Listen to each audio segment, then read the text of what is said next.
Apektado naman ang kabuhayan ng ilang residente sa Dagupan, Pangasinan matapos masalanta ng bagyong Uwan. At kumuha na tayo ng latest mula kay Sandy Salvacio ng GMA Regional TV. Sandy?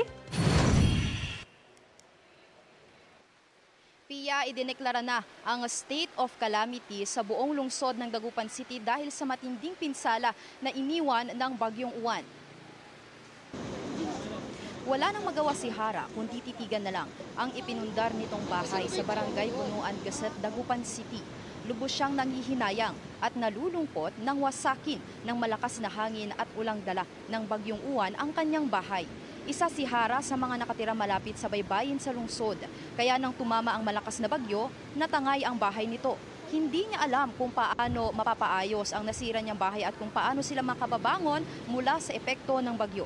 Si Eduardo naman nagulat nang tumambad sa kanya ang nasira niyang bangka na gamit niya sa paghahanap buhay.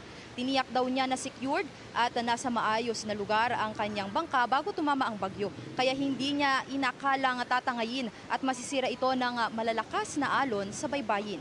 Ang cottage namang ito sinira rin ng bagyong Uwan. Maging ang ilang mga kabahayan sa tabing dagat hindi nakaligtas sa storm surge na dala ng bagyo. Ngayong araw, puspusan ang paglilinis, pagkukumpuni at pagsasaayos ng mga residente sa kanilang mga bahay na nasalanta ng bagyo. Hiling nila na sana'y matulungan sila upang makabangong muli. Patuloy pa rin naka-alerto ang Coast Guard Substation Dagupan sa coastal at low-lying area sa syudad. May inilabas na storm surge advisory sa lalawigan ng Pangasinan ngayong araw kung saan nakararanas pa rin ng 1 hanggang 3 metrong taas ng alon sa mga karagatan.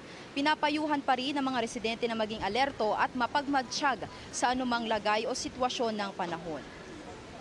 Pia, sa ngayon ay patuloy pa rin ang pagtaas ng antas ng tubig sa ilang mga interior barangays, gayon din ng ilang mga kalsada dito sa Dagupan City. Kaya naman patuloy pa rin ang abiso ng lokal na pamahalaan sa mga kababayan natin na huwag po basta-bastang lumusong sa mga tubig baha upang hindi makakuha ng sakit na maaaring maidulot nito. Pia.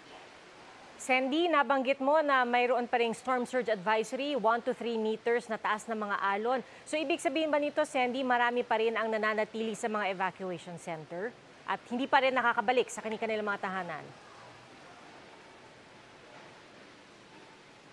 O Pia, sa assessment natin kanina sa isa sa mga evacuation center na malapit nga sa baybayin dito sa Dagupan City ay marami pa ring mga evacuees na pansamantala munang nanunuluyan sa lugar na yon.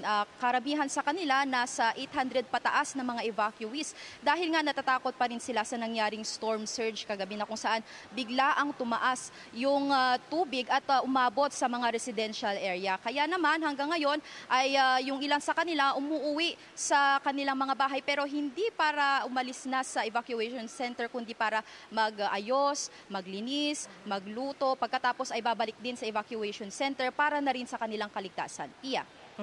At nabanggit mo rin, Sandy, no, na nasa state of calamity na nga ang buong Dagupan. So ibig sabihin makakatanggap ng tulong ang mga residente doon, ang mga kababayan natin doon para sa pagkukumpuni ng kanilang mga tahanan at mga nasirang gamit?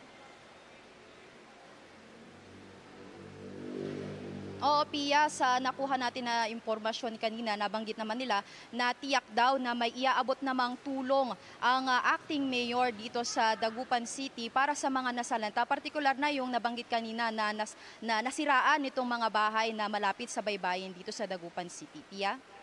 Alright, Sandy, maraming salamat sa update mo. Si Sandy Salvacio ng GMA Regional TV.